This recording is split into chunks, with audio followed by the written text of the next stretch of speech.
morning. You know, I was reading today about Joshua in the book of Joshua taking over um, Jericho, where he marches around the city. You're familiar with the story. And the whole community came out as one and marched around the city. Really cool. The whole community, 2 million people. That's awesome. The priests blowing trumpets, the Ark of the Covenant being carried on the shoulders of the priests. And they all had one purpose in mind, and it was to serve God and obey His commands. And they loved each other. I'm sure they had differences of opinion, but it was in unity. It made me think of the story of the prodigal son. And you find that in the Gospel of Luke. And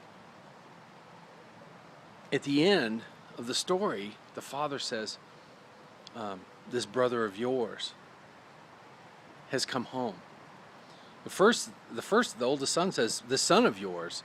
Now the father's saying, "This brother of yours." If there's unity in the body, whether we're Baptists, Presbyterians, Episcopals, Evangelicals, doesn't really matter. Loving Jesus and accepting Him as the Savior, when we all come together as one, as the bride of Christ, we can knock down huge walls. And a community come together in unity,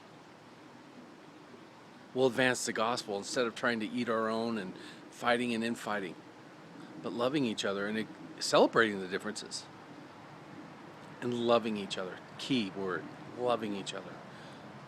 Imagine the kingdom that we can do and bring His kingdom down just by loving each other and accepting wherever someone happens to go to a different building to worship. Hey, they're worshiping God. They're worshiping Jesus. That's the key. That's the unity. That's the bride of Christ. That's what He came for, a bride. And in unity, we get all kinds of stuff. We get our inheritance. I pray God bless you today. I pray that you have an ability to love.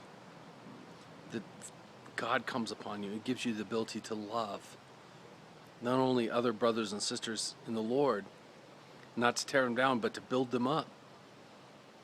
And to love those that really don't know Him yet, as Christ loves them. That you have His eyes and His heart to see them as they really are. So I pray God blesses you today. Have a great day.